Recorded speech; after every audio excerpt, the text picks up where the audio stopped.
다큐멘터리 역사를 찾아서 제128편 김수로 왕과 구지가. 삼국사기는 고구려, 백제, 신라 세 나라의 기록입니다. 하지만 신라본기나 백제본기에는 간헐적으로 가야와 관련된 내용들이 들어있습니다. 그런데 어느 시기쯤이 되면 삼국사기에서 가야에 대한 언급이 사라집니다. 신라국 대왕마마, 소인은 가야국 왕자이옵니다. 그래. 무슨 일인데 이리 급히 찾아왔는고? 지금 보라국, 고자국, 사물국 등 포상팔국의 군사가 우리 가야를 침략하려고 군사를 움직이고 있사옵니다. 군대를 보내 구원해 주시기를 삼가 청하옵니다. 알았느니라. 태자 우로는 지금 당장 군사를 이끌고 가서 포상팔국의 군사를 제압하고 가야를 구원하도록 하라.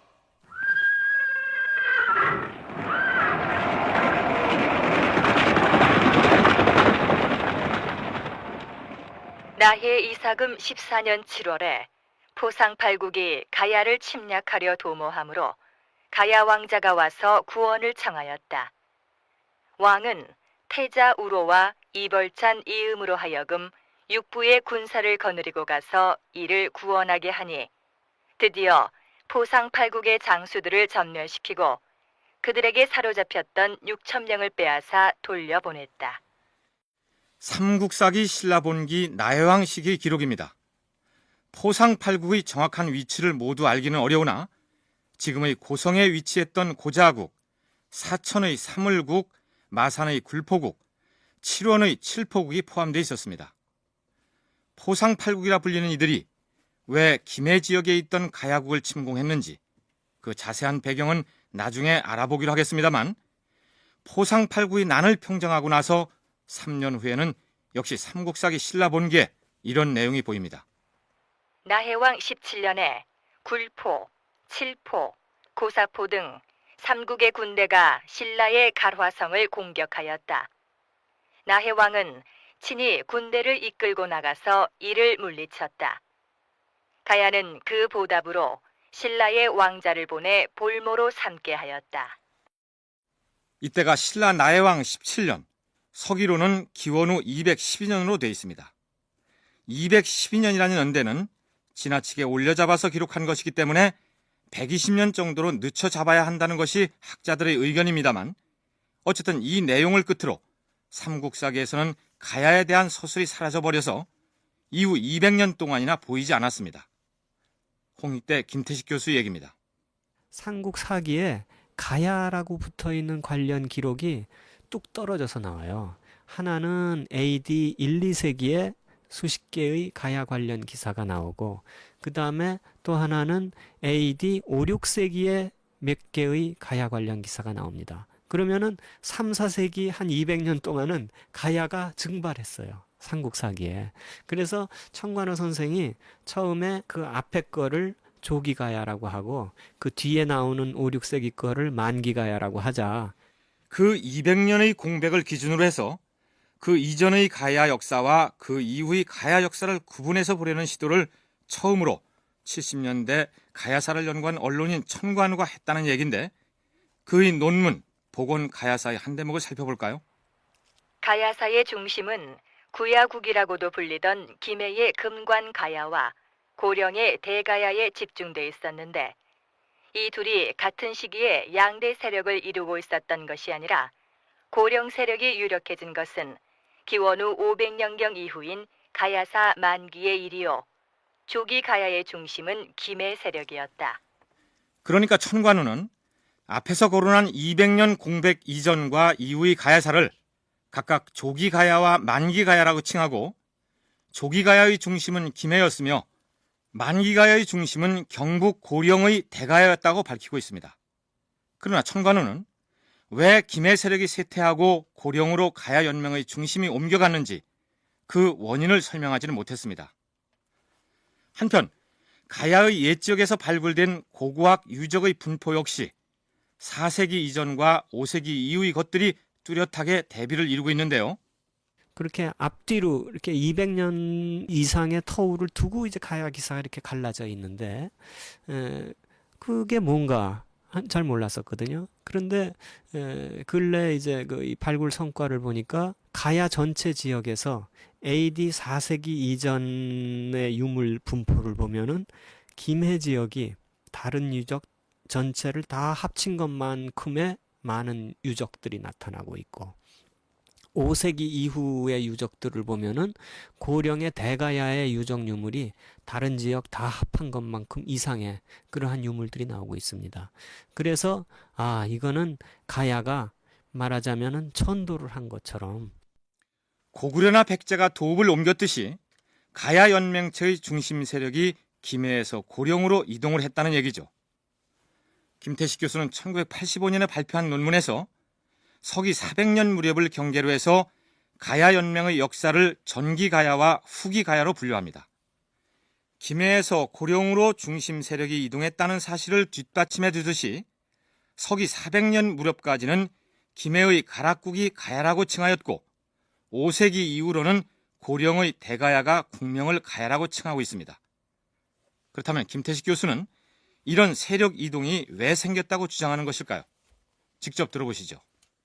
백제도 이 한성에서 공주로 옮기게 되는 게 왜 고구려에게 패해가지고 이렇게 이 중심 세력이 이동하는 거 아닙니까? 근데 가야는 그거와 똑같지는 않지만 그와 비슷하게 역시 전기가야의 중심 세력이었던 김해 세력이 고구려와 신라 쪽의 연합군의 공격을 받아서 함락이 되면서 그 중심 세력이 흩어지고 기술자들이 흩어지고 해서 그러한 영향 하에서 고령에 있던 지역이 후기의 중심지로 나타나는 거기 때문에 일단 기점은 4세기 말 5세기 초 400년. 전기 가야와 후기 가야를 가르는 기준점이 되는 서기 400년에 무슨 일이 있었는지를 살펴볼 필요가 있죠. 백제와 외 그리고 가라가 연합해서 신라를 공격하고 있다는 말이냐? 좋다. 고구려는 신라 왕의 구원 요청을 받아들여 그들을 물리칠 것이다. 장수들은 출동하라!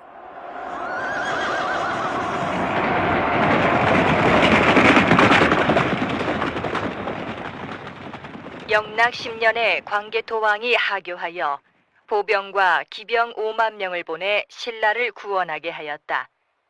남거성에서 신라성 사이에 외인이 가득하더니 고구려군이 이르자 외적이 물러갔다. 왜구의 뒤를 급히 추격하여 임나가라에 이르러 계속 공격하니 성이 곧 항복하였다. 서기 400년에 고구려 군사가 신라 구원에 나서서 바다를 건너온 왜적을 물리치고 내친 김에 임나가라, 즉 김해의 가야국을 공격했다는 대목입니다. 장수왕이 백제를 침공하여 한성을 함락시키자 백제가 부랴부랴 웅진으로 도읍을 옮겼던 것처럼 고구려군이 김해를 공격하자 김해 중심의 전기 가야가 해체되고 그 중심이 고령으로 옮겨가게 됐다는 설명입니다. 한편 인제대학의 이영식 교수는 기원 후 400년을 기준으로 해서 전기 가야와 후기 가야로 구분하는 데는 동의합니다. 그러나 가야의 중심이 김해에서 고령으로 옮겨간 것이 고구려의 군사 공격 때문이라고 단순하게 봐서는 안 된다고 주장합니다. 더군다나 광개토왕 시기 고구려군이 가야를 공격했다는 전쟁 기록이 다른 전쟁 기록에 비해서 아주 간단하게 나오고 있습니다. 왜구의 뒤를 급히 추격하여 임나가라에 이르러 계속 성을 공격하니 성이 곧 항복하였다. 고구려 군사가 도주하는 왜군을 추격하다가 내친 김에 가야에까지 이르러 항복을 받았다고 했기 때문에 가야가 주 공격 목표는 아닌 듯이 보입니다. 그러한 한 번의 전쟁으로 김해 시대가 막을 내렸다고 보기는 어렵다는 얘기죠. 김해 중심의 전기 가야가 발전할 수 있었던 배경을 먼저 생각해야 한다는 설명입니다. 남해안에 인접한 가야의 여러 나라들이 고대 왕국으로 일찌감치 발전할 수 있었던 것은 전부 다 남해안 쪽에 입을 열고 있기 때문에 그렇습니다. 관문을 열고 있기 때문에 그렇습니다. 즉 어떤 건가 하면 우리가 보통 관문사회 이론이라고 게이트웨이 소사이어티라고 그런 이론을 적용을 합니다만은 선진 문물이 이동하는 루트에 관문처럼 입을 열고 있는 그런 지역이 선진 문물을 수용을 해서 일찌감치 발전한다. 라고 하는 그런 논리인데 바로 그 선진문물이라고 하는 것이 그 당시에 세계 최고의 선진국이 바로 우리 근처에 중국의 한이 있었습니다. 김해의 가야 세력이 번성할 수 있었던 것은 낙랑과 대방 등으로부터 한나라의 선진 문물을 들여왔을 뿐만 아니라 그 문물을 바다 건너 외로 전하는 가교 역할을 했기 때문이었을 것인데 서기 313년과 14년에 고구려가 낙랑 대방군을 잇따라 추출해버리자 가야가 세태율로를 걷지 않을 수 없었다는 얘기죠.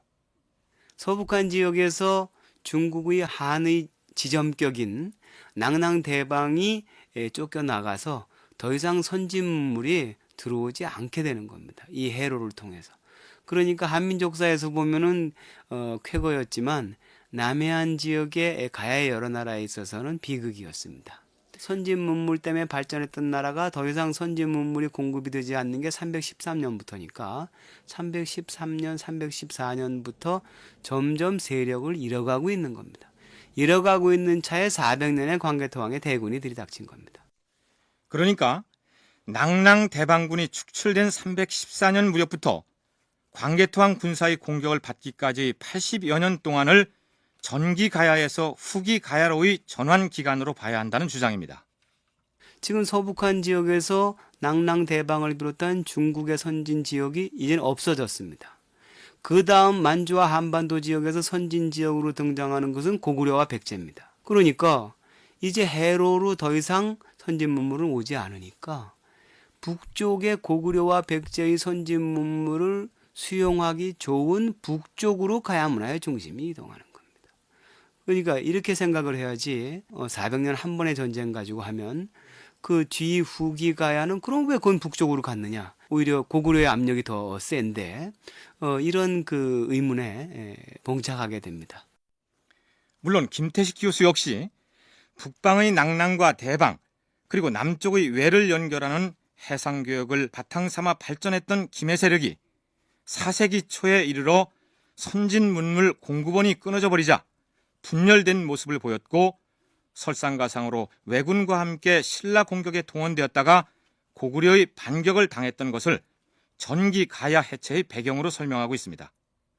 따라서 두 사람의 견해차가 커 보이지는 않습니다. 어쨌든 서기 400년 무렵을 기준으로 해서 가야사를 전기 가야와 후기 가야로 나눈다. 전기 가야의 중심은 김해였고 후기에는 고령으로 그 중심이 옮겨간다. 이렇게 이해하면 될 것 같습니다. 자, 그럼 지금부터 전기 가야사에 해당하는 가야 역사를 살펴보도록 하겠습니다. 지금의 경상도 김해의 가락국 혹은 가야라고 불리는 나라가 세워지게 된 내력을 적은 기록이 바로 삼국유사에 실린 가락국기입니다. 그 처음 부분은 이렇습니다. 천지개벽 후에 이 땅에는 아직 나라로 부르는 칭호가 없고 역시 임금이나 신하라고 부르는 칭호도 없었다. 여기 있다는 것이 아도간, 여도간, 피도간, 오도간, 유수간, 유천간, 신천간, 오천간, 신귀간 등 9간이 있었으니 이들이 추장이 되어 백성들을 통솔하였다. 그러니까 수로왕이 나타나서 가락국을 세우기 이전의 모습을 이렇게 설명하고 있는 것이죠. 여기서 아도간, 여도간, 피도간 할 때 쓰는 한자의 첫 글자들은 나아자와 너여자 그리고 제3자를 나타내는 피자이고 두 번째 글자들은 모두 칼도자입니다. 그리고 마지막 간은 방패간자인데 여기서 간이란 몽골의 징기스칸 할 때의 마지막 글자 칸과 비슷한 의미라고 보면 되겠습니다. 우리가 고구려사를 탐색할 때 유연이나 돌궐과의 관계를 다루면서 가한이라는 호칭을 소개한 적이 있었죠. 그 역시 여기 나오는 간과 비슷한 뜻으로서 지배자, 족장, 우두머리, 추장, 대체로 이런 의미입니다. 이 몽고 쪽에도 칸이라고 하는 것과 마찬가지로 그 족장이라는 뜻인데요. 그러한 9개의 간이 있어서 아도간은 나아자에다가 칼도자를 쓰고 있는데 아마 그건 나도간 이런 뜻일 거로 봅니다. 그리고 여도간은 너 여자에다가 칼도자를 쓰고 있는데 역시 그건 너도간 이런 뜻이고, 그래서 아주 원시적인 이름에 여러 가지 그 추장들이 있어서 서열 사회를 이루고 있었고, 그 서열 사회라는 것은 세력은 비슷비슷한데 그냥 형님아우처럼 지내고 있는 그런 거거든요. 학자에 따라서는 족장에 해당하는 9명의 간들이 지배했던 사회라고 해서 수로왕 등장 시기 이 지역 사회를 구간사회라고 부르기도 합니다. 그런데 간이라고 불리는 족장이 있었다는 것은 이미 그 사회가 일정한 위계질서를 갖춘 계급사회라는 의미가 아니겠습니까? 9개의 그 추장사회 또는 뭐 군장사회라고 볼 수도 있는, 그거는 단순한 부족사회가 아니고 이미 계급사회입니다. 그래서 그 계급사회로서의 그 이 족장 또는 군장들이 존재하고 있는 세력들이 그 김해 지역에 있었다고 보이는데, 그 김해 지역의 그 지형을 보면은 지금은 그 김해 그 평야가 상당히 넓은 것처럼 돼 있는데, 김해 평야 지역에는 고대 유적은 없었고요. 지금의 김해 시내 한가운데 있는 곳이 그 당시에는 바닷가라고 보이는데요. 그러니까 낙동강의 지류들이 바다로 흘러가는 해안 지역 여기저기에 족장들이 지배하는 무리들이 부족을 이루고 살고 있었을 것으로 보입니다. 그리고 그 부족장들인 간들의 이름에서 보듯이 너도 간이고 나도 간이며 저 사람도 간이다 라는 뜻으로 미루어서 그 간들은 서로 평등한 관계 속에서 매사를 협의해서 처리했을 것으로 보입니다. 다만 대외적인 문제는 대표를 뽑아서 대처했겠죠. 그 주변에 가야 지역이 있을 때에 이미 신라는 뭐 가야나 상태가 비슷했지만 백제 또는 고구려 뭐 낭랑 이런 것들은 자기들보다 정치 체제가 우월하기 때문에 그런 것들과 관계가 맺게 되면은 그 대표자가 나오게 됩니다. 그래서 그 대표자는 점점 더 큰 권력을 그 대외 관계를 그 빌미로 해서 가지게 되는데, 아마 그런 과정을 거치면서 그 수평적이었던 그 구간들이 아마 수직적인 구조로, 이 9명의 간들이 추장이 되어 백성을 다스렸다는데 그렇다면 그 집단은 규모가 얼마나 됐을까요? 삼국유사의 내용은 이렇습니다. 호수는 무릇 백호에 7만 5천 명이었다. 모두가 저마다 산과 들에 모여 살면서 우물을 파서 마시고 밭을 일구었다. 이 내용을 어떻게 이해해야 할까요? 기록된 그대로를 믿는다면 7만 5천에 이르는 전체 주민이 백호에 나누어 살았으니 한 집에 750명씩 살았다는 얘기입니다. 고대의 경우 인구를 계산할 때 보통 호당 5명으로 보는데, 그렇다면 만호를 백호로 잘못 적은 것이 아닐까요? 이영식 교수는 요즘의 김해 인구와 견줘볼 때 가락국이 건국될 때 김해 지역에 7만 5천의 인구가 살았다는 것은 말이 안 된다고 얘기합니다. 이영식, 김태식 두 교수의 얘기를 차례로 들어보시죠. 1976년에 김해시의 일부가 부산에 통합이 되고 김해시가 시군이 또 그 이후에 통합이 되는데요. 그 통합이 될 때 인구가 이 시 지역의 인구, 그러니까 과거 가락국의 영역입니다. 시 지역의 인구가 8만입니다. 밖에 김해 군 지역의 인구가 7만입니다. 그래서 시군 통합했을 때 15만이 됩니다. 그러니까 이 가락국 그 중심 지역에 바로 요 몇 년 전까지만 해도 인구가 8만이었거든요. 그 삼국유사에서 7만 5천이라고 하는 인구는 참 상상하기 어렵고, 그건 아마 호를 계산한 것도 달랐을 거고, 혹시 이련 스님이 곱하기를 좀 잘못하신 거 아닌가? 그것을 백호가 아니라 그 이 만호로 보는 사람도 있고요. 그러니까 1만 만자에 약자로 이렇게 쓰면은 100, 가운데 점만 찍으면 100호가 되지 않습니까? 그래서 만호일 것이다 이렇게 보는 사람도 있고, 그런데 이것은 고려 후기 때 기록 아닙니까? 이게 삼국유사 기록은. 그래서 아마 고려 시대 당시에 그 당시에 호구수 그런 걸 토대로 해서 이렇게 된 거지, 가야가 그 당시부터 뭐 7만 5천의 인구가 있었다든가 뭐 이런 걸 얘기하는 건 아니라고 보여요. 그래서 게다가 이게 삼국유사 기록은 그 전승을 토대로 해서 이렇게 구술을 적은 그러한 성격이 크기 때문에, 이련이 삼국유사를 집필하던 고려 당시 인구를 어림잡아 7만 5천으로 올려놓지 않았겠느냐, 이렇게 생각해 볼 수도 있을 것 같습니다. 복잡하게 계산할 것 없이 그냥 많은 사람들이 살고 있었다 정도로 이해하면 될 것 같습니다. 자, 이제 그럼 수로왕이 어떻게 등장하는지 살펴볼까요? 후한 세조 광무제 건무 18년 이민 3월 개용날, 이곳 북구지에서 무엇인가 수상한 소리로 들리는 기척이 있었으므로 200~300명 되는 무리가 여기 모였더니 사람 목소리 같은 소리가 형체는 감추고 소리만 내어 말했다. 거기 누구 있느냐? 이게 무슨 소리야? 아니, 아도간, 자네 이게 무슨 소리 못 들었어? 나도 들었네. 아무도 안 보이는데 어디서 목소리가 나는 거지? 거기 아무도 없느냐? 거봐, 하늘에서 들리잖아. 필시, 신이 우리한테 무슨 얘기가 하고 싶어서 저러는 것 아니겠어? 그럼 어떻게 하지? 자, 우리가 여기 있다고 함께 대답을 하자고. 우리들이 여기 있사옵니다. 허허. 지금 내가 있는 곳이 어디일꼬? 그곳은 구지봉이옵니다. 하늘이 나에게 명령을 내리시기를 이곳에 와서 나라를 새롭게 하고 임금이 되라고 하셨다. 그러기 위해 내가 여기 내려온 것이니라. 알겠느냐? 너희들은 모름지기 구지봉 꼭대기에 흙 한 줌씩을 쥐고 노래를 불러야 할 것이니라. 무슨 노래를 불러야 하옵니까? 이렇게 노래하거라. 구하구하 수기현냐, 약불현냐, 번작이 끼냐.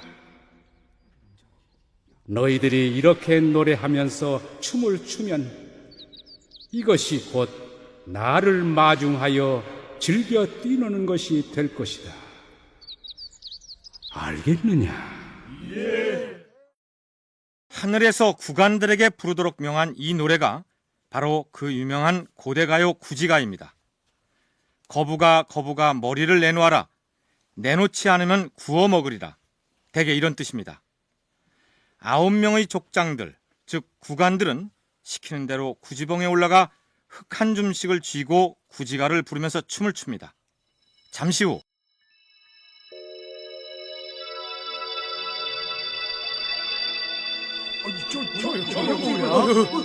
하늘에서 웬 노끈이? 신기한 일이네. 모두들 쳐다보니 자주색 노끈이 하늘로부터 드리워 땅에 닿아 있었다. 노끈 끝을 찾아보니 그 끝에 붉은 보자기로 싼 금합이 있었다. 아니, 세상에 이런 신기한 일이. 가만히, 이 붉은 보자기를 어떻게 해야 하나? 속에 무엇이 들었는지 풀어봐야지. 자, 내가 풀어볼 테니까. 이게 뭐야? 어휴, 다들 엎드려 절을 올리자고. 붉은 보자기를 싼 금합을 열어보니 둥글기가 해와 같은 황금알 6개가 있었다. 여러 사람들이 모두 다 놀랍고도 기뻐서 함께 수없이 절을 하였다. 조금 뒤에 다시 알을 싸가지고 아도간의 집으로 돌아와 탁자 위에 두고는 무리들이 각각 흩어졌다. 12시간이 지난 다음 날살 무렵에 무리들이 다시 함께 모였다. 황금알 6개가 어떻게 됐을까? 금합을 열어볼까? 그러자고. 자, 어디? 조심하시오.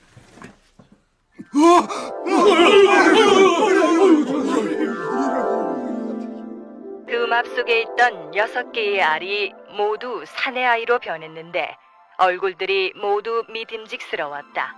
자, 모두들 이쪽으로 앉읍시다. 예, 평상으로 앉아서 예를 갖추십시다. 자, 절을 올립시다. 그들은 나날이 장성하여 10여 주야가 지나자 키가 9자나 되었는데 은나라 임금이었던 천을이라 할 수 있었고 얼굴이 용 같으니 한나라 고조라 할 수 있었으며 눈썹이 8가지 빛깔이니 당나라 임금과 같았고 눈동자가 겹으로 되었으니 우나라의 순임금과 같았다. 그달 보름에 왕위에 오르니 처음으로 나타났다고 하여 이름을 수로라 하고 혹은 수룽이라고도 하였으며 나라를 대가락이라 하였으며 또는 가야국이라고도 일컬었으니 6 가야 중에 하나이다. 남은 5사람은 각각 돌아가서 5 가야의 우두머리가 되었다. 여기까지가 삼국유사의 가락국기 중에서 수로왕이 등장하여 가락국이 왕이 되기까지 과정입니다. 그렇다면 이제부터 가락국 건국 신화 속에 숨어있는 진실 찾기를 시작해 보도록 하겠습니다. 우선 하늘에서 수로왕이 내려오기 전에 9간들이 구지봉에서 노래를 불렀다고 했는데 그 구지봉에는 평평하고 널찍한 뚜껑돌을 5개의 짧고 둥근 돌로 받치고 있는 지성묘, 즉 고인돌이 있습니다. 그러니까 신화에서처럼 족장들이 흙 한 줌씩을 쥐고 구지봉에 올라가서 구지가를 불렀다면 그 고인돌이 그들이 춤추는 모습을 지켜봤겠죠. 이영식 교수는 바로 이 고인돌 무덤이 수로왕이 등장하기 이전의 이른바 아홉촌장 시대의 무덤이었을 것이라고 얘기합니다. 가락국기 건국신화에 보면은 수로 등장 이전에 가락구촌에 촌장들이 있었습니다. 자, 그러니까 그 수로 등장 이전에 있었던 무덤은 누구의 무덤이냐? 가락구촌의 촌장 시대의 무덤인 거죠. 제 편으로 하면 구간사회의 무덤인 겁니다. 수로 집단의 무덤과는 전혀 다릅니다. 그 다음부터 등장하는 게 토광목관묘, 목광묘라고 하는 새로운 스타일. 뭐 흙구덩이를 파서 나무로 관을 짜가지고 넣는다든지, 나무로 관을 짜서 넣어서 나무 방을 또 만들어가지고 밖을 더 돌린다든지 그런 것들입니다. 그건 고인돌하고 전혀 다른 무덤 스타일입니다. 즉 거기서부터 철기가 나오기 시작합니다. 그러니까 고인돌은 수로왕이 가락국을 세우기 이전에 그곳에 살았던 토착민들이 무덤이며 그들은 청동기 시대의 사람이었다. 그리고 가락국을 세운 수로왕이 바로 선진 철기 문화를 가지고 등장하였고 따라서 가락국 건국 이후부터 무덤 양식도 바뀐다. 이런 얘기입니다. 이제 다음으로 앞에서 소개한 가야 건국 신화의 성격을 짚어보기로 할까요? 우리나라의 건국 신화 중에서 고조선 같은 경우는 하늘에서 위대한 지도자가 내려온다는 내용의 천손 강림형인데 반하여 고구려나 백제의 건국 신화는 이주 정복형이다. 김태식 교수의 분류에 의하면 그렇습니다. 그 선진 세력들이 이주해 오면서 아주 미개한 사람들을 다스리기 위해서는 하늘나라에서 내려왔다. 이제 이렇게 설명할 수밖에 없거든요. 그래서 천손강림형이 되는 것 같은데 이주정복형이라는 것은 이미 자기들이 고구려나 백제의 경우인데요. 자기들이 이미 문화 수준이 좀 낮기는 해도 정보상으로는 그 우리 옆에는 뭐 중국이나 무슨 낭랑이나 이러한 발전된 국가들이 있다는 걸 알고 있거든요. 모든 국민들이. 그런 상태에서는 자기들이 진짜 하늘에서 내려온 진짜 하늘의 자손인데 거기서 고생하다가 내가 이쪽으로 온 것이다 라는 것을 명분을 내세울 수밖에 없거든요. 그렇다면 가락국기에 나오는 김수로왕의 신화는 어떻게 분류할 수 있을까요? 김태식 교수는 신라의 건국 신화와 함께 추대형이라고 얘기합니다. 신라의 경우 6촌의 촌장들이 박혁거세를 왕으로 추대했던 것처럼 가야 역시 간으로 불리는 9명의 족장들이 수로를 왕으로 추대했다는 얘기죠. 벼농사라든가 이런 거를 통해서 인구도 많고 이미 자기들 나름대로의 사회 질서도 있고 이러한 상태인데 무언가의 외부적 필요에 의해서 하나의 국가로 이렇게 통합될 필요가 있단 말이에요. 그러다 보니까 자기들이 원래부터 이 지역의 토착이라는 것도 내세워야 되고 또 그렇게 해서 우리가 국가를 세웠다는 것도 내세워야 되기 때문에 둘이 절충하다 보니까 구간 또는 육촌장이 왕을 추대했다는 그 추대형 설화를 나타내게 되거든요. 이미 주변에 선진 문화를 지닌 세력들이 많이 있는 상황에서 뒤떨어진 문화권에 사는 사람들이 국가를 세운 것을 설명하는 방식이 바로 이 추대형 신화라는 분석입니다. 다음은 거부가 거부가로 시작되는 구지가가 가야 건국 신화에 차용된 배경을 분석해 보도록 하겠습니다.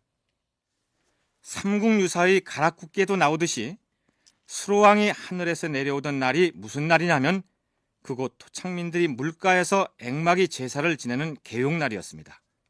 그러니까 구지가는 수로왕이 등장할 때 하늘에서 처음으로 점지해서 내려보낸 노래가 아니라 그곳 토착민들이 이전부터 부르던 노래였다는 얘기죠. 김태식 교수는 거부가 거부가로 시작되는 이 노래가 본래는 거북이나 개구리 따위를 괴롭히면서 신에게 비를 기원했던 기우제용 노래였던 것이라고 설명합니다. 그 마을 족장들이 추장들이 다 모여가지고 비를 내리게 하는 기우제를 묘사하고 있는 건데요. 다만 그 스토리에서 거부가 비를 내려라 하는 구조가 신화가 약간 변형이 돼서 거부가 머리를 내어라 또는 임금을 내려줘라 하는 것으로 바뀐 것입니다. 그래서 하늘에서 비가 내려오는 대신에 임금이 줄을 타고 내려왔다. 그런 것으로 약간 변형된 것이죠. 이영식 교수 역시 구지가라는 노래가 거북이를 학대해서 신에게 무언가를 요구하는 협박 주술에 쓰인 노래다라는 주장에는 의견을 같이 합니다. 머리를 내어라. 그렇지 않으면 구워서 먹겠다. 지금 위협을 당하고 있는, 협박을 당하고 있는 그런 존재입니다. 근데 이것이 사실은 그 세계적인 주술의 패턴 중에 하나입니다. 그래서 문화인류학에서는 위협 주술, 협박 주술이라고 말합니다. 매직이죠. 어떻게 하는 건가 하면은 인간이 신에게 기원할 때 신에게 직접 협박은 할 수 없죠. 다만 인간과 신의 세계를 연결하는 메신저가 있어서 그 메신저는 신의 사자니까 그것을 붙잡아 가지고 협박을 하면 신은 자기 사자가 괴롭힘을 당하니까 괘씸한 인간놈들이라고 생각하면서도 그 기원을 들어준다고 하는 패턴입니다. 그러나 본래 구지가는 기우제를 지낼 때 부르던 노래가 아니라 바다의 신에게 풍어를 기원하던 노래였을 것이라고 주장합니다. 바다짐승을 협박을 해서 과연 누구에게 기원을 했겠느냐? 사실은 원래는 오리지널은 해신에게 기원을 해야 되는 거죠. 그런 노래가 또 있습니다. 구지가하고 똑같은 노래가 우리 해가로 전해집니다. 남편이 강릉태순가 삼척태순가 이제 부임을 하기 위해서 신라 경도광 때입니다. 지금의 이제 칠봉국도를 따라서 북상을 하는데 부인이 아름다워서 납치해 가지 않습니까? 해가라고 하는 노래입니다. 그러니까 그 부인을 되찾기 위해서 여러 사람들이 바닷가에 모여서 똑같은 노래를 부릅니다. 거부가 부인을 내어라. 그렇지 않으면 구워서 먹겠다. 얘기가 나온 김에 이영식 교수가 언급한 바다해 노래 가짜의 해가를 삼국유사 기편 수로부인조에서 인용하면 이렇습니다. 구호 출수로 약인 부녀 죄하극 여약 폐역 불출헌 임망포략 번지기. 순정공이라는 관리가 물숫자에다 길로자를 쓰는 자신의 부인 수로를 살려달라고 기원하는 노래인데 우리말로 풀어서 해석하면 이렇습니다. 거부가 수로를 내놓아라. 남의 아내를 앗은 죄 그 얼마나 큰가. 만일 내가 어기고 내놓지 않는다면 그물로 잡아서 구워 먹으리. 가야 건국 신화에서 구간들이 불렀다는 구지가와 그 구조가 똑같지 않습니까? 이렇듯 거북이를 협박하는 형식의 주술로 바다의 신에게 기원하는 풍습은 수로왕 등장 이전부터 있었을 것이고 그 노래는 곧 기우제가 아니라 풍어를 기원하는 의식에서 부르던 노래였다는 얘기죠. 가장 신성하게 여기는 장소가 어디냐? 구지봉이다. 가장 신성하게 부르는 노래가 구지가다. 자, 그러면 나의 출신을 가락국판 용비어 청가를 이 무대에 이 노래에 의탁해서 만들어보자 한 거죠. 그러다 보니까 원래 오리지널에서는 해신에게 뭘 기원을 했겠습니까? 해신에게 기원을 해서 얻을 것은 바다의 어류라든지 조개류라든지 즉 생선과 조개입니다. 기우제가 됐든 풍어제가 됐든 이 구지가는 김해 지역으로 이주해서 토착민을 제압하고 왕권을 잡은 수로의 세력이 자신의 권위를 높이기 위해서 전통적으로 불려오던 노래를 신화로 끌어들였다. 이렇게 볼 수 있겠죠. 그렇게 해서 이제 수로왕이 왕이 됐는데 그 수로왕은 땅에서 살고 있었던 구간에 비해서 하늘에서 내려온 사람으로 돼 있단 말이에요. 그러니까 그 하늘에서 내려왔다는 것을 표방한다는 것은 뭔가 선진 문명이 있는 지역에서 왔다. 너희들하고는 다르다 하는 것을 표방하는 것이기 때문에 역시 수로왕은 어딘가 이주민이거나 문화적 선진 지역에서 온 이주민이거나 아니면은 이주민의 후손일지도 모르겠으나 아직은 이주민이다라는 것을 표방할 수 있는 토착민과는 좀 구분되는 사람이었다고 보이거든요. 물론 지난 시간에 지적했듯이 본래의 신화에서는 하늘에서 황금알이 하나만 내려왔을 텐데 김해 지역에 6개가 함께 내려왔고 거기서 태어난 사람들이 주변으로 흩어져 나머지 나라들이 왕이 되었다는 얘기 역시 가락국 우위를 위해서 어느 시점에선가 각색된 것이겠죠. 그러면 삼국유사에 실린 가락국기의 그 다음 대목을 살펴보기로 하죠. 나라의 경계는 동쪽이 황산강이요, 서남쪽이 바다요, 서북쪽이 지리산이요, 동북쪽이 가야산이요, 남쪽은 나라의 끝으로 되었다. 여기서 소개하고 있는 강역은 수로왕이 건국한 가락국의 영토가 아니라 가야 연맹체에 소속된 소국들이 모든 영역을 망라하고 있습니다. 그렇다면 삼국유사에 소개된 강역의 규모를 요즘의 지명으로 가늠해 보면 그 범위가 어느 정도나 될까요? 지금 현재 행정구역으로 말하면 경상남도가 쏙 들어가고 경북 고령이라든지 경북의 약간의 지역이 포함되는 그런 공간입니다. 그러나 이거는 뭐 이런 스님이 정리한 그런 영역이고 사실은 플러스 알파가 있습니다.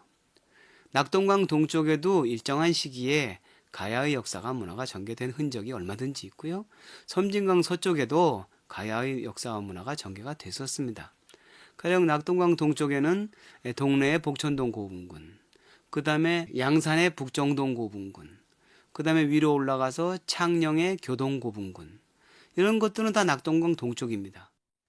가락국뿐만 아니라 가야 연맹체 전체가 차지했던 영역을 소개해 놓은 기록이긴 한데 물론 시기별로 가야의 영역이 변화를 보이기도 했지만 그렇더라도 너무 적게 잡은 것이 아니냐, 이영식 교수의 분석이 그렇습니다. 김태식 교수는 삼국유사 가락국기에 기록된 가야의 영역은 전기 가야와 후기 가야를 통틀어서 한 번도 가야 땅이 아닌 적이 없었던 지역만을 가야의 강역으로 올려놓은 것이라고 분석합니다. 황산강이라는 것은 그 지금 낙동강 하구 쪽 양산에서부터 그 김해 그 부산 포구까지 거기를 가리키는 거고요. 서남 쪽은 바다, 그건 지금 남해안 쪽을 얘기하는 거고, 서북 쪽이 지리산, 동북 쪽이 가야산, 이거는 저기 지금의 합천 가야산을 얘기하는 건데 그런 정도라고 하면은 지금의 경상남도의 대부분 지역하고 거기에다가 고령까지 포함하는 그런 지역인데요. 그 지역은 제가 보기에는 전기 가야 시기에도 가야였고 후기 가야 시기에도 가야였던 가야의 핵심 지역입니다. 자, 그러면 이제 수로가 가락국의 왕이 되어 어떻게 정사를 펼쳐나가는지 살펴보기로 할까요? 왕이 임시 대궐을 짓게 하고 거기에 들었으나 다만 질박과 검소를 바랄 뿐으로 지붕에 이영도 자르지 않았고 흙으로 된 섬돌 층대가 석자 높이밖에 안 되었다. 고구려 시조 주몽이 북부에서 처음 내려왔을 때 궁궐은커녕 비유숫가에 허름한 초막을 짓고 지냈다는 대목이 연상되지 않습니까? 비록 본격적인 왕궁을 조성하기 전에 임시로 지은 궁궐이라고는 하나 너무 초라한 것으로 설명하고 있습니다. 가락국의 궁궐터로 알려진 봉황대 유적을 발굴조사한 바 있는 이영식 교수의 설명을 들어보면 그 봉황대 유적에 보면은 우리가 그 높이를 4-5m 이상씩 추정할 수 있는 높은 망루도 있고요. 그 다음에 마루가 높게 달린 저희가 이제 고상식 창고형의 건물이라고 합니다만은 그런 그 건물도 수없이 많은 건물들이 있고요. 또 심지어는 밑에 집안이 약한 경우에는 초석을 돌로 하지 않고 나무로 해서 아예 빠지지 않게 건물이, 그런 건축학적인 지혜도 이미 보여줍니다. 그럼에도 불구하고 수로왕이 초기에 조성했다는 궁궐을 아주 초라한 것으로 묘사한 것은 임금의 검소함을 보여주기 위한 고려시대 당시의 유교적 사고 때문에 그렇게 기록한 게 아닌가 생각합니다. 앞에서 수로왕이 애부에서 선진문물을 가지고 김해 지역에 나타나서 토착 세력인 9족장들이 추대를 받아 왕위에 올랐을 것이라고 분석했는데, 그렇다면 대체 수로왕과 그가 이끈 세력은 어디서 왔을까요? 그걸 설명하기 위해서는 신라의 제4대 임금이었던 석탈해라는 인물을 분석해 봐야 합니다. 삼국유사의 가락국기 내용 이어집니다. 원하국 함다랑의 부인이 임신하여 달이 차서 알을 낳았는데 사람으로 변하였다. 그의 이름을 탈해라고 하였다. 그는 바다를 건너왔는데 키가 석자요 머리 둘레가 한자였다. 그가 가야에 왔다. 대왕마마, 낯선 자가 대궐에 찾아와서 대왕마마 뵙기를 청하고 있사옵니다. 그래? 누군지 몰라도 대궐 안으로 들이걸. 짐이 나가서 만나볼 것이니라.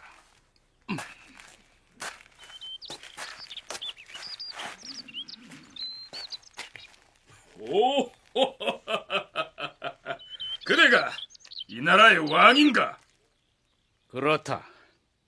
짐에게 용무가 있다 했는가? 무슨 일인가?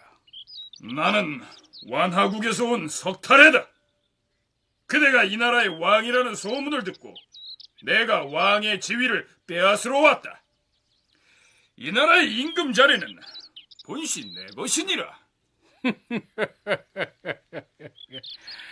하늘이 나를 명하여 왕위에 오르게 하고 장차 나라를 안정시키며 백성들을 편안하게 이끌도록 했거늘 내 어찌 하늘의 명령을 어기고 그대에게 왕위를 내놓을 것이며 내 어찌 이 나라 백성들을 너에게 맡기겠느냐? 좋다.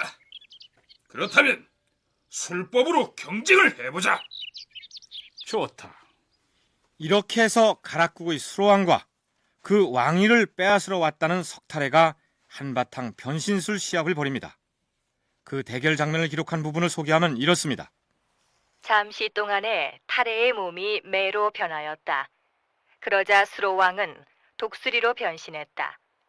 다시 탈해가 참새로 변하니 왕은 새매로 화하였다. 바로 그럴 즈음 순식간에 탈해가 본래의 몸으로 돌아오니 왕도 역시 그렇게 회복하였다. 탈해가 그제서야 항복하였다. 대왕, 방금 전 술법을 다투는 판에서 매에게는 독수리로, 참새에게는 새매로 되셨으나 제가 죽음을 명케 된 것은 그야말로 살육을 증오하는 대왕의 어진 덕 때문이옵니다. 제가 대왕을 상대하여 임금 자리를 다투기는 진실로 아니 될 일이라고 생각하옵니다. 석탈해는 선뜻 작별을 하고 나가 교외에 있는 나루터에 이르러 중국으로부터 오는 배가 닿는 물길을 따라가려고 하였다. 그러자 수로왕이 나섰다. 저자가 물러나기는 했으나 저기 머물러 무슨 난리를 꾸밀지 모른다. 군사들은 배를 타고 석탈해를 추격하여 무찌르라. 수로왕이 수군 500척을 발동시켜 그를 추격하였더니 탈해가 달아나 계림 땅으로 들어갔으므로 추격하던 수군들이 모두 돌아왔다. 여기까지가 가락국기에 기록된 석탈해에 대한 내용입니다. 도대체 가락국의 수로왕에게 왕위를 빼앗겠다고 나타나서 한바탕 변신술 시합을 벌였다는 이 이야기는 무엇을 의미하는 것일까요? 김태식 교수의 얘기입니다. 그래서 신통수를 겨룬다는 것은 누가 더 문화적 선진 세력인가 하는 것을 다투는데 수로왕이 이겨서 이 석탈해는 중국 문물이 지나다니는 그 하구를 통해서 다시 도망쳤다. 그래서 계림 쪽으로 갔다. 이렇게 나오고 있기 때문에 그 시기에 뭔가 이주민이 막 그 이 파동이 있는 그런 시대였다고 보이는데, 그런 시대라고 하면은 되게 우리 그 신화의 기점으로 돼 있는 AD 42년을 전후한 시기로 이렇게 봤을 때, 하나는 그 고조선이 멸망한 기원전 108년의 시기가 있고, 또 하나는 AD 2세기 후반의 시기가 있습니다. 무슨 얘기냐면 아홉 족장이 할거하던 김해 땅에 외부에서 선진 문화를 들여온 수로가 그 선진 문화의 힘을 배경으로 가락국을 세우고 왕이 되는 데 성공했으나 석탈해라는 또 다른 선진 문화 세력의 도전을 받게 되고 결국 그와의 경쟁에서 수로가 이김으로써 수로왕은 가락국의 안정된 왕권을 확보하게 되었다. 이런 분석입니다. 그렇다면 외부에서 흘러와 가락국의 왕이 된 수로는 어떤 선진 문화의 힘으로 김해의 토착 세력인 아홉간들을 제압하고 왕이 되었을까요? 인제대 이영식 교수는 그건 두말할 것도 없이 새를 다루는 기술, 즉 철기 문화라고 단언합니다. 수로가 철기 문화권에서 왔다면 그와 한바탕 경쟁을 벌인 석탈에도 선진 철기 문화를 지닌 인물이어야 하겠죠. 앞에서 변신술 시합에서 수로왕에게 진 석탈해가 계림으로 도망쳤다고 했었죠. 계림은 다름 아닌 신라입니다. 신라로 간 석탈해는 숱한 실력자들을 젖히고 당당히 신라의 제4대 왕이 됩니다. 삼국사기 신라본기의 내용을 잠시 들여다볼까요? 탈의 이사금이 즉위하였다. 왕은 이때 나이가 62살이었는데 성은 석이요, 왕비는 아효 부인이다. 처음에 그 나라의 왕비가 아이를 뵌 지 7년 만에 큰 알을 낳음으로 왕은 상서롭지 못하다 하여 버리라 했다. 왕비는 차마 버리지 못하고 보물과 함께 궤 속에 넣어 바다에 뛰었다. 그 궤짝은 처음에 금관국의 해변에 이르렀는데 금관국, 즉 가락국의 왕 수로에게 도전했다가 패배하고 신라로 쫓겨가는 것을 그렇게 표현한 것이죠. 삼국유사 가락국기 내용이 사실이라면 그렇다는 얘기입니다. 어쨌든 한 노모가 바닷가에 밀려온 궤짝을 열어보니 사내 아이가 있었고 그가 바로 석탈이었다는 얘기죠.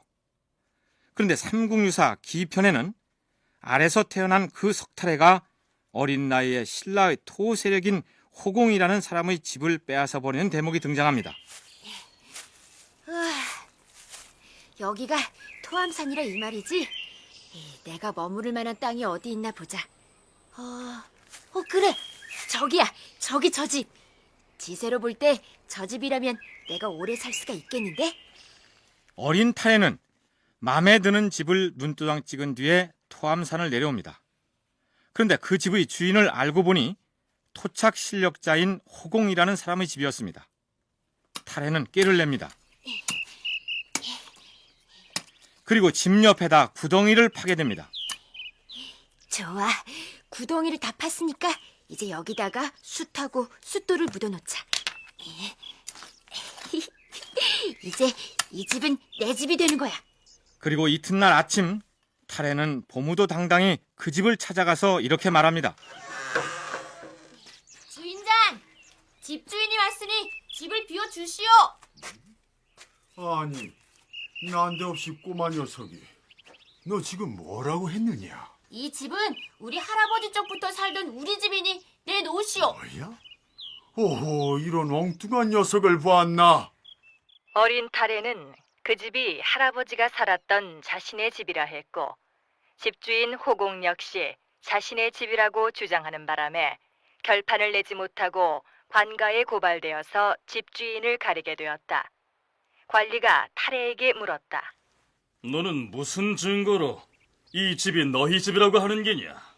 우리 집은 본래 대장장이인데 잠시 이웃지방으로 나간 동안에 다른 사람들이 빼앗아서 살았습니다. 여기 땅 밑을 파보시면 알게 될 것입니다. 그게 정말이냐? 자, 땅을 파보아라.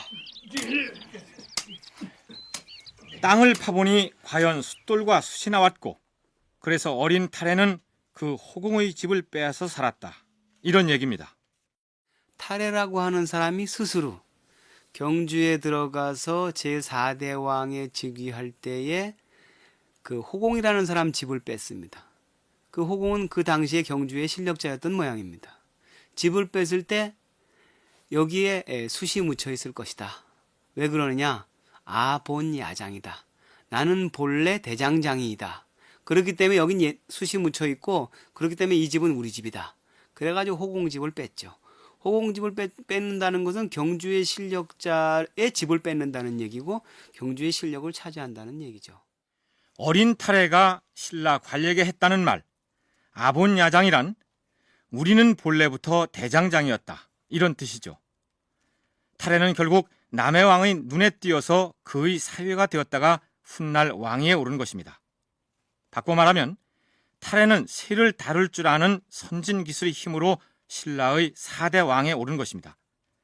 따라서 수로왕이 타레와 변신수를 겨뤄 이겼다는 것은 선진 철기 문화를 가진 두 세력끼리 대결해서 수로왕이 승리했다는 뜻이 됩니다. 수로왕이 김해에 나타나 9간들이 다스리던 땅에 가락국을 세우고 왕이 된 것이 바로 철기 문화 때문이었다, 이런 얘기입니다.